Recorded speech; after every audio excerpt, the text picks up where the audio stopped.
Hello and welcome to episode 2 of No Time to Cry. We're your hosts. I'm Shannon. And I'm Laura. And today's episode is essentially Laura and her mum's story. So we mentioned on episode 1 that we wanted to dedicate an episode each, really, to exactly what happened to us and why we're here, isn't it? Yeah, so it's going to give you a little bit more of an insight into our parents, the relationship we had with them, how we lost them, and how we've navigated grief since that time, essentially, isn't it? Yeah, I think from our side, we wanted to probably just go up to the day that they passed away and, a little bit of context around where we are now, but without going into too much detail of each and every event since then, because we wanted to make sure that that's essentially what the next episodes will be about. So we can go into some more detail about funerals, birthdays, celebrations, going back to work, and we can continue that right up until essentially where me and Laura are in our grief journey as of today. And then you can ask us some questions and you can give us some advice on what you want to hear about, and we can tailor it to that. So Laura's in the hot seat today, which I know you're probably feeling. Well, it's intense, isn't it? I would say it's an intensity to talk about your parents, specifically when people are going to hear it. And I think that me and Laura have both felt, I suppose, a bit of pressure to make sure we do our parents justice when we talk about them and their story. So before Laura starts, I just want to give, I suppose, just an opportunity to, from my side as your best friend, to tell them a bit about you and what Laura's like, which she's going to hate. Keep it PG, please. I make no promises.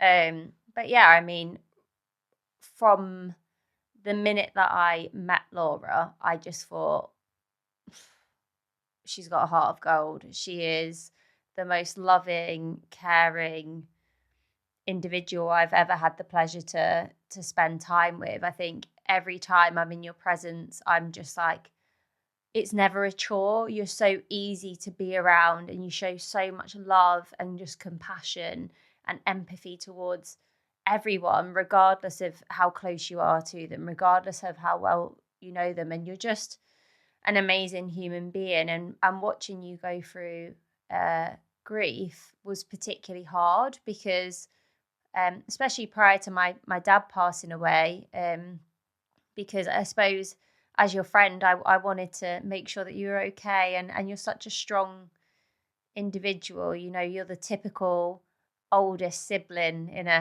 a family. You are the caring, the provider, the one that's always got it together. And I know you won't mind me saying that when you went through your grief journey, that was something that you struggled with a little bit. So yeah, just wanted to give a bit of a shout out just to what an amazing human being that you are, and that I just love you so much. So yeah, You make me cry before I've even started talking. So with that being said, and take your time with this, Law, because I know this is probably going to be a difficult conversation for us to go over. Do you want to do a bit of a trigger warning before we start, just as, the overview, and if anybody wants to step out before we kind of start it? Yeah, sure. Thanks, Shan. So just as a preemptive trigger warning, I guess, for anybody who has lost anyone to a heart condition, and also sudden death as well, if you're not ready to hear that, please don't listen to this episode today. Perhaps you can come back to it another time, and that's totally okay if you're not ready right now. But anything to do with sort of cardiology and cardiac issues, it might not be best to listen to today to this episode. Perfect. And I think we'll kind of get those throughout, just so that I know me and you both said there were certain points during our grief where we would have been fine to listen to something like this, and other days we wouldn't have. So no hard feelings if you guys don't want to listen into this episode. But I suppose let's start on, if you tell us a little bit about Mum and what she was like. Where do I start? Wow.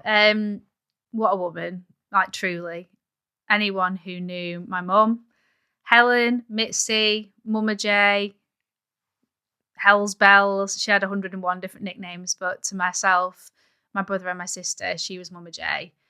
And she was truly the most incredible mum, genuinely. She put herself at the back of the queue every single time. She would put anybody before herself, and she did her entire life. And I actually asked my husband the other day, how would you describe Mum? And he paused for a second and he said, bloody hell. She was a bit of an enigma, really, wasn't she? She's just truly one of a kind. And anybody who knew her would say the exact same thing. She was just so kind, so incredibly hardworking, just the most amazing soul, the life and soul of the party as well. She was just the hostess of the mostess, wasn't Absolutely. she? Yeah. You never had an empty glass when you were around Mama J. And she was also a wine vintner in terms of her career. So she was a wine expert, and people used to call her their personal wine lady. What a job, by the way. Literally. And she had a wine ambulance, literally. I'll send some, I'll show you some pictures of it. On socials. Yeah. So people genuinely would move out of the way to let her get through the traffic, thinking she was an actual ambulance, which she wasn't. But it used to say stuff on the back like delivering your sanity juice. That just kind of sums up how brilliant she was. And yeah, she just wanted to do anything she could to bring people together and to keep people happy. And she always said to myself and my siblings, as long as we were happy and healthy, that's all that mattered to her. And truly, that she meant that more than anything in this world. And when we lost her, this is hard. Take your time. It was actually really incredible because we all received, my brother, my sister and I all received so many messages to say what an amazing sort of Wonder Woman she was. She was known for that far and wide for all sorts of different reasons, actually, because she did have a personality that was larger than life. She was so effervescent, and she did have an impact on a lot of people's lives for a lot of different reasons as well. And we were just overwhelmed by how much other people loved her as much as we did. And it breaks my heart sometimes. I just think, and I hope that she knew how much people loved and cared for her. I certainly did tell her as much as I could when she was here, but I've since become a mum as well, and the appreciation I have for her and the respect I have for her is just on another level since I've become a mum and she became a grandma. But yeah, she was truly one of a kind, and she had so many mad sayings that Shannon and I will share with you along the way. Some proper funny ones, like shaking my lettuce when she went for a wee. And yeah, I still find myself saying sayings now, and people are like, what? I mean, I had the privilege of spending a fair bit of time with your mum, and I think you've described her perfectly. She was one of a kind. I've never met someone like her before. She was just brilliant. And I think the settings that I spent time with her in was always surrounding you, whether it be your hen do, your wedding day, getting your wedding dress, going to your wedding dress fitting, baby showers. And it was just so clear how much she loves you and all three of her children. Like, that was just, there was no doubt. Do you know what I mean? When you meet her, it was like she lived for her kids. She lived for you, your happiness. She wanted you to have this amazing life, and would have done anything to support you in that. So yeah, I think you've done a great job of describing Mum for how I knew her as well.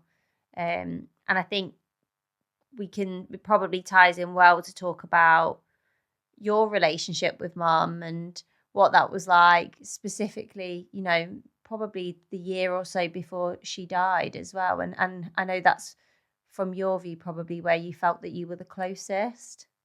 Yeah, absolutely. And actually that's what makes it so bittersweet losing her, actually. But I would say probably 2 years before mum passed away, I was the closest I've ever been to her. And I've always been very fortunate and lucky, because I know not everybody's in this position, but I've always been close to mum. And as soon as I found out I was pregnant, actually, with my first child, my first daughter, Sienna, things changed and sort of took a bit of a level up. And we became so, so close. And I think she finally realised that she did want to be a grandma, because for a long time she said she didn't want to be a young grandma. And I'll never forget the day that my husband Todd and I told her that we were expecting our first baby. I kicked myself for not recording this, but it's so raw and vivid in my mind still. When we told her, honestly, I've never seen a reaction like it. She was absolutely over the moon. Like, she was just, and she wasn't really much of a crier, my mum, similar to me, but oh, my neck. She was just absolutely over the moon. She couldn't be happier. And that continued throughout my entire pregnancy, throughout giving birth to my daughter. She was just incredible. Like, the way that she supported me, you know, always offering to come round and do my washing and whatever, what can I do, Law, to help you out? And even when I gave birth, you know, she was saying, I want to see you more than anything, but I know you probably need your rest now. I want to leave you to just have some time as the three of you. And thoughtful. She was, so selfless. And the most lovely thing, and a lot of people will know this who are mums out there, that when you have a baby, it's lovely that everybody wants to come to see the baby, of course. But when I had Sienna, mum just said, she was obviously really excited to see Sienna, but she said, let me see my baby first. And she came and gave me the biggest hug. And that sticks with me so hard. Like, even to this day, like that was really special for me. And I remember her saying, like, when I found out I was pregnant, she said, bloody hell, you can't even look after yourself. How are you gonna like look after a small human? And, you know, we had that kind of banterish relationship where, you know, she would say stuff like that to me directly to my face as well, you know. And that changed. I think she realized when I did have a baby, she completely changed her tune. And she was like, and she didn't say this very often. I knew she was, but it wasn't something she said super often. But she linked me a week before we lost her, actually. We were walking down the street and we said we'd have every Tuesday we'd go for a coffee and a catch up, and she'd see Sienna and me, and she linked my arm and she said to me, I'm so proud of you. Well, I'm so and I remember looking at her thinking, are you all right?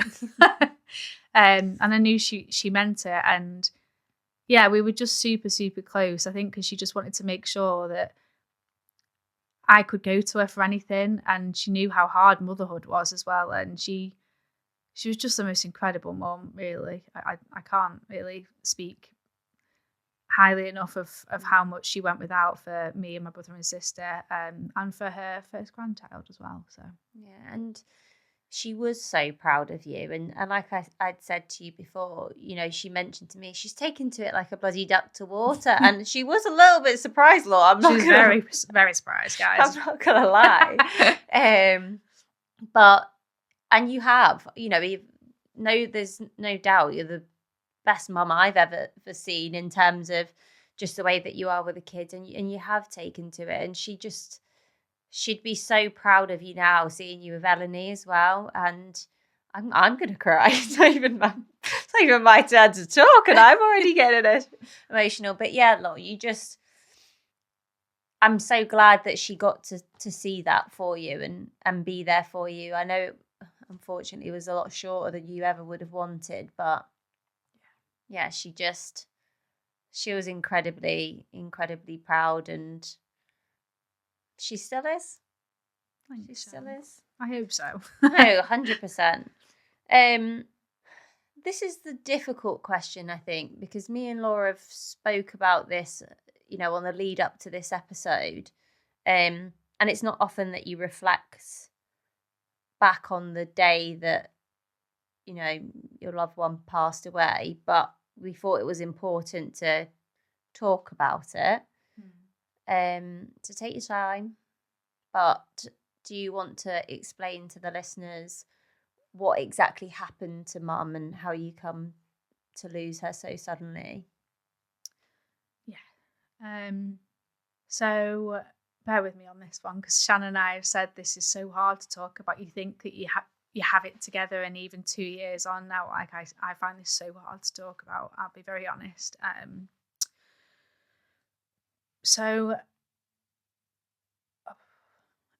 Sorry. I lost Mum 2 years ago on the 22nd of September 2022, and it was very sudden and unexpected. So yeah, it was incredibly difficult to even just take in what had happened, really. The shock was on another level, and the pain that I felt was indescribable, really. It was like a physical pain as well as emotional, really. But essentially the night before Mum passed away, it was the 21st of September, which I always laugh but also get really upset about now, because I always say to Shan, Mum loved Earth, Wind and Fire, and that song September, of course. Do you remember the 21st of September? And there was like a viral TikTok this year. Thanks, guys. Where everyone was using it. Literally, yeah. Honestly. And I'm like, yeah, I do remember the 21st of September, thanks, and all for the wrong reasons. And I wish I didn't. I was out for my anniversary with my husband, and I remember so vividly messaging Mum back and forth about, we'd gone to a restaurant where you have different meals, some of those smaller sort of meals, and they pair wine with it. And of course, as I mentioned before, Mum was a personal wine vintner, so she loved me messaging her about wine because she was super passionate about it. So I used to send her messages about what I was trying and stuff. And that night we were trying orange wine. And I remember her saying, I said to her, Mum, you've never told me about orange wine before. Why not? And she was like, yeah, when you try it, Law, you'll understand. But yeah, for anybody who likes orange wine, apologies for this, but I thought it was hanging. And I was messaging Mum saying, this is vile. She was like, yeah, that's why I've not told you much about it. But she was messaging me that night to say, have the best night. Like, it's really special. It was the first time my husband and I actually had been out since we had our first daughter, Sienna. So she was about like 10 weeks old, 10 and a half weeks old at the time. And she messaged me to say, can't wait to see you tomorrow. I was meeting up with her, my grandma and my daughter Sienna, for us to all get together, all the generations, to go for a coffee and a catch up. Three amigos always. Yeah, literally. And we were so excited to meet. And yeah, that all of those messages were sort of happening about 4 hours before I lost Mum, which even now just doesn't feel real, to be honest. It just doesn't. My head still can't process that side of it, and it still like traumatizes me a little bit, actually. So yeah, on the morning that I lost Mum, my phone was going quite early in the morning. It was about 7 o'clock, and it was my brother calling. I thought, why is he ringing at this time? It was bizarre. And I answered the phone, and it was my sister-in-law, Meg. And she said really calmly, bless her, and I really thank her for this, so that I didn't panic. Although I did, and I'll explain why in a minute. But she said, you need to come to the hospital to see Mum. She didn't say anything more than that. And like I say, Mum wasn't unwell or anything, so I couldn't figure out sort of why she was there. But straight away, I had this horrible feeling in my gut that something really, really terrible had happened. And I remember turning to my husband, Todd, and saying, we just need to make sure Sienna's got enough milk. So I was breastfeeding, and I wanted to make sure that she had enough milk, because I said to Todd, I I'm going to be saying goodbye to my mum today. And he looked at me and he'd gone out and was like, what? Don't be daft, what are you talking about? It's going to be fine. Your mum might have had, like a bit of a fall or something, or anything could have happened, and she's just getting one-on-one care. Like, don't send your head into that place. But there was nothing that sort of told me something had gone so terribly wrong. But in my head, I was like, I'm like a gut feeling. Yeah. I just knew. And we got everything together and we rushed to the hospital. And for a brief moment, when the nurse was taking us through the hospital, we walked towards the stroke unit. And this might sound awful, but for a minute I was like, oh, thank God she's had a stroke. Like she's going to be fine. She's going to recover. Like everything's going to be okay. But then she turned us to walk towards the family room, the relatives room. And anyone who's been in one of those in a hospital, like, exactly sort of where that goes, I guess.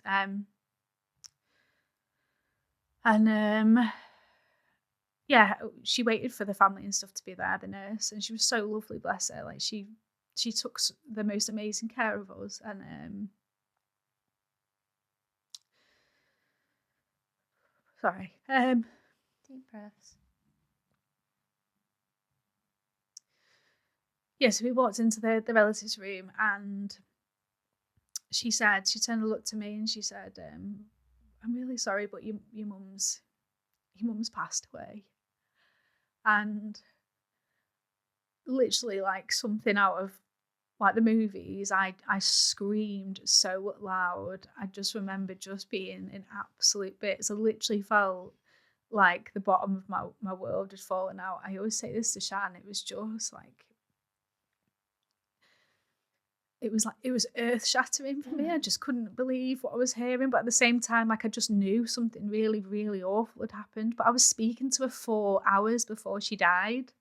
So my head was just trying to process this stuff. The logical side of my brain was thinking, this can't be, this doesn't make sense. Mum wasn't unwell, she wasn't sick, she didn't have any symptoms, like she didn't have any signs of being poorly. And then of course we went in to see her, and she was in a little cozy dressing gown that she loved, which broke my heart because she just always loved being basically boiling hot. Like her house was literally about 50 degrees at all times. Woman after my own heart. Literally, yeah.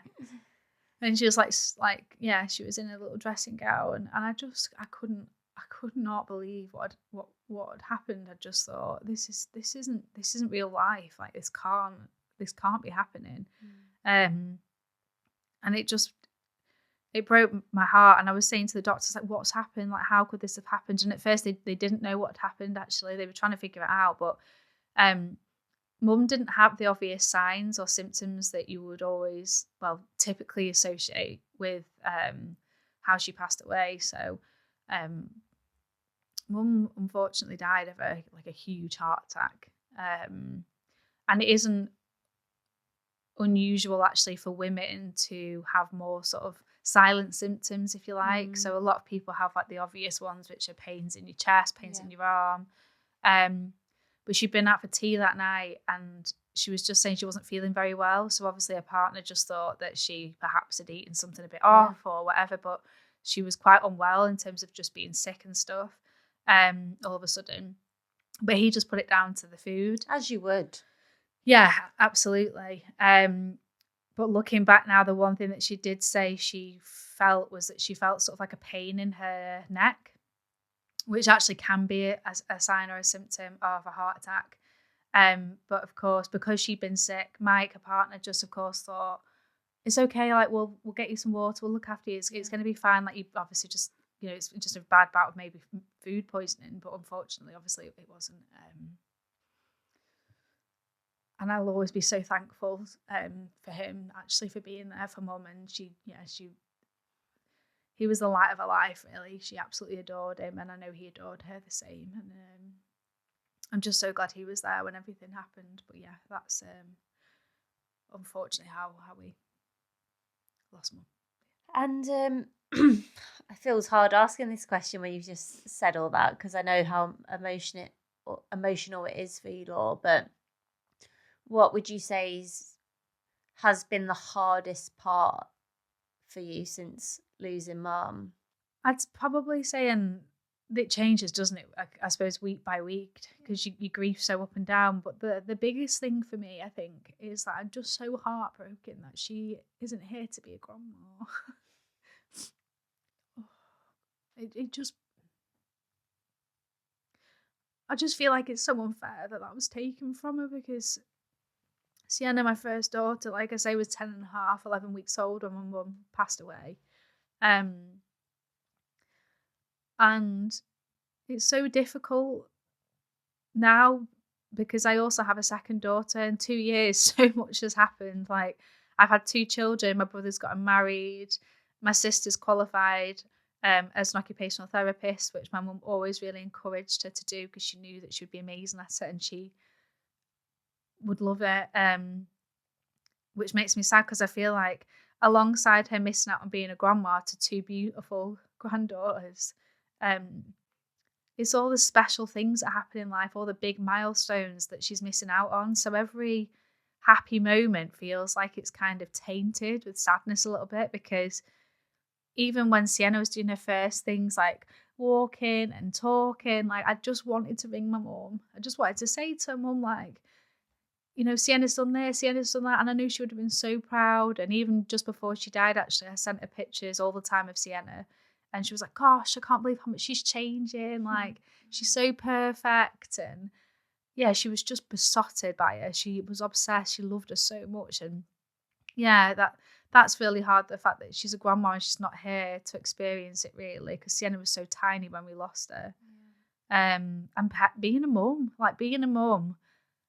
and going through motherhood without your own mum, when you never thought that would even be a possibility, is just, like I said, I just wish I could ring her for advice and to say to her, bloody hell, how did you do this with 3 kids and you worked full time as well? Like, you are just incredible. Like, yeah, it's the big things that happen that are suddenly, not as happy as they could be, but also her missing out on being a grandma and being a mum without my own mum is the hardest. And I think it's hard, Law, because like you said, this is all new experiences for you, and your mum was the one that you would call and ask for advice. And I know your siblings were close to her as well, so you're all in the same boat, which is so difficult.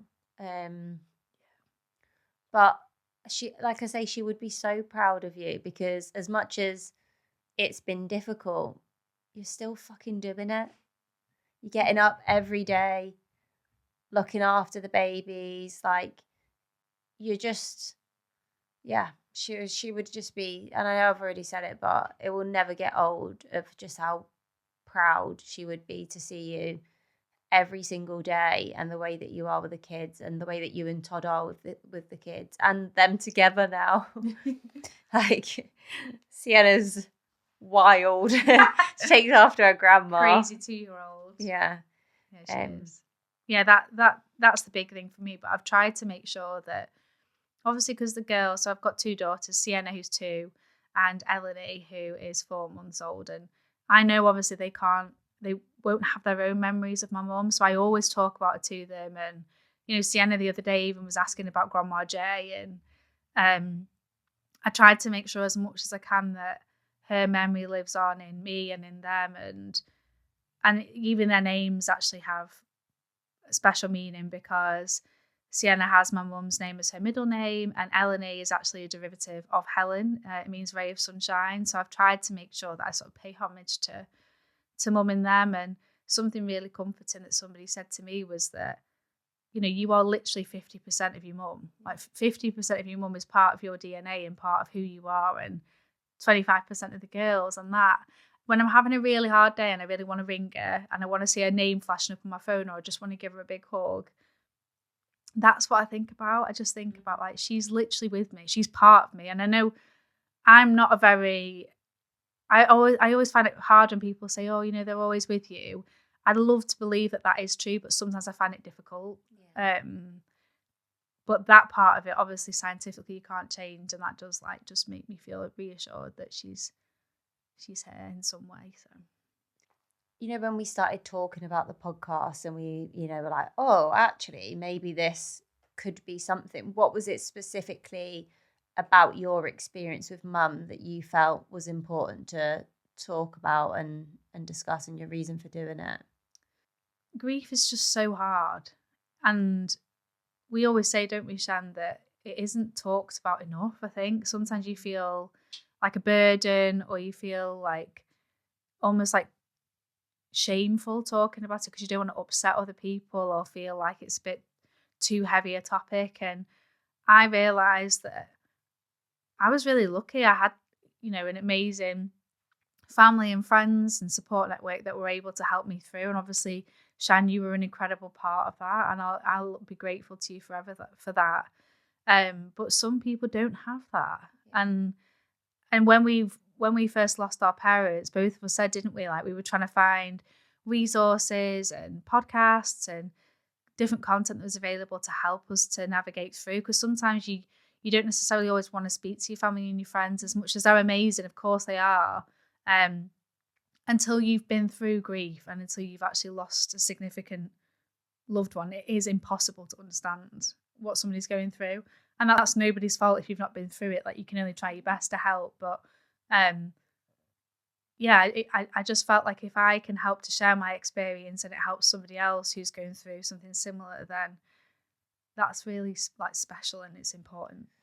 I'm just thinking back to the day that mum passed away. Obviously, I was there, not when it happened, but you called me. I left work, and it was weird actually, because when my phone went, I said to you, I had that, why would Laura be calling me when I'm in work? She always texts me or whatever. And because Sienna was so little, I thought you was going to say to me, oh, Sienna's broke her arm or something's happened, or, God knows, it could have been anything. But that was my initial thought process. But then, obviously you told me what happened, and I just, from my side, I think the value that you can give to other people is Laura is that strong person in her family, the one that everybody expected to be able to deal with it and handle it impeccably.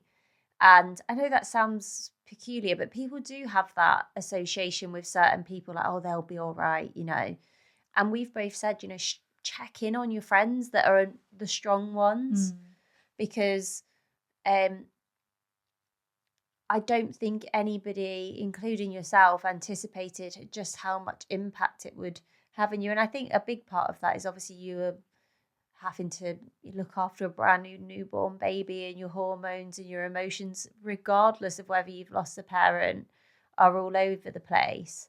But yeah, I think that as a particularly strong person, you and people that know you will know that you're not a crier, know that you're not somebody who naturally gets, overly emotional, whereas on the other end of the scale. And to be able for you to sit here and be so honest about how difficult you found that and still do find it, I think it's good for people to hear that. Yeah, definitely. I mean, like I've said so many times to you before, Shan, like losing mum was like, it was the worst day of my life. I can't think of how anything else could top that. Like it was like I said, it felt like the bottom of my world had just fallen out. I didn't know how to cope. I didn't know how to get through. And like you say, I'm typically like super strong. Like I can hold my shit together for the most part. Like it's just how I am as a person. Like it's very rare that you'd notice I was upset or stressed or anything like that. I'm very good at hiding it really, and I never ask for help. And when I lost mum, I couldn't cope. And I'm not afraid to say that. I'd rather be candid and vulnerable and just say like I knew I would miss it and I knew it would be hard, but I didn't realise quite the depths of darkness that I went to. Like, I had some really awful thoughts and stuff, and people do, like, especially in the early days when it very first happens, it's trauma, isn't it? Like, when it's shock. And like we've said before, Shannon and I often talk about, if you know that a parent or a loved one is poorly, obviously it doesn't make that loss any less impactful to your life or any less significant. No, even more so, you're probably grieving for longer because you start it before they've even passed, right? Yeah, exactly. But there's almost that anticipation of acceptance and the fact that it's awful, but you've got to sort of get into your head that inevitably you will lose somebody that has a terminal illness or sickness, and when it's sudden, you can't do that. There's no way of preparing. Again, I know that that's not a thing, but when you're speaking to somebody 4 hours before and then suddenly they're taken from you, it is just you cannot process it, and shock takes over for a really big part of the early days, and you can't grieve because you're just trying to think, how did it happen? What else could I have done to help? Like, no, this isn't possible. Like, your head goes into some really dark and like crazy places, doesn't it? Trying to figure it out because it doesn't make sense and you don't want to believe it. So I think when you're quite logical people, which both me and you are, you're trying to apply some form of logic to it, and there is none. Especially when something like a heart attack and stuff like that, and it was, like you said, mum wasn't poorly, there was no signs beforehand. Your brain is trying to search for the logic behind it, and because it can't find it, it just leaves you in this just disbelief. Just disbelief, despair, just you're trying to make sense of it, and there's just no sense that comes, and then eventually you almost have to come to terms with the fact that you're never going to have all the answers, and for some people that just takes longer than others to get their heads round. So yeah, it's even like just you find your own ways of coping, don't you? Like the amount of times, even still now, or even 2 years on, sometimes I still have to pretend that mum is still here. Like in my head, I have to think, don't I, that mum's at home having a brew and I just can't see her today, which I know sounds mad, but sometimes it's easier to think that than to accept like the reality of what's so much worse, which is the fact that she's not here. Like, and there are still days now where I can't think or believe it. So, well done, because I know that was incredibly hard, and I think you've done such a good job of just explaining to the listeners like just who your mum was as a person, and she was incredible. And like I said, like your mum, your grandma, just like three amigos, like I said before, and it was beautiful to watch and experience and see you all together. And I know that you're really close with your grandma now as well. And yeah, thank you for sharing that with us, Laura, because I know it was really difficult for you. Thanks, Shannon. Yeah, for anybody who knew my mum, you'll know that she liked to call herself the professional piss artist. So if anybody does like a tipple, mum used to say anything wet and alcoholic, then please raise a toast for Mama J, because even now. Well, we raised a glass to her on the day that she passed away, didn't we? You had a bottle of Bollinger in the fridge, which was her favourite, and we all had a little sip of it to honour her. We had a shot of Bolly. She'd be very proud. She would. She'd be up there. She'd be like, go on, girls. That's the girls, yeah. But I miss her every day, and it's so hard sometimes without her. But you've got to just try and find ways of keeping their memory and who they were alive, and I'm always trying to find new ways and traditions of trying to honour her. So I think that will continue, and that's Mama J. Like I say, I can't really do her justice. There aren't enough words to describe what she was like, and anybody who knew her will say this. Like, she was just truly something else. Brilliant. Yeah. Well, thank you all for listening. I know that was probably an emotional one, right? And like, Laura's not normally a crier, but it's so hard to talk about these things and not get upset, because it's just raw emotion, and we want to make sure that, as we've said on the first episode, that is what this is. You know, at times you're going to hear us piss about and laugh, and you know, laugh through the pain and happiness and all those sorts of things, and other times you are going to watch us cry and be upset about it. So yeah, thank you all so much, and thank you to everybody that's already followed us on Spotify and subscribed on YouTube. But if you haven't, please do, because it means that you're going to get notifications every week when we release an episode. And give us a follow, send us some. We're going to start doing some more Q&As and bits like that, aren't we? So send them over. And yeah, it's no crime to pie. Well, it's not. It's not a crime to cry if you need to. It's no time for it. to cry. Pod on YouTube and No Time to Cry podcast on Spotify. But yeah, give us a follow, give us a like on there. It helps us out a little bit, but we really appreciate you listening, and see you next time. Yeah, thank you for listening.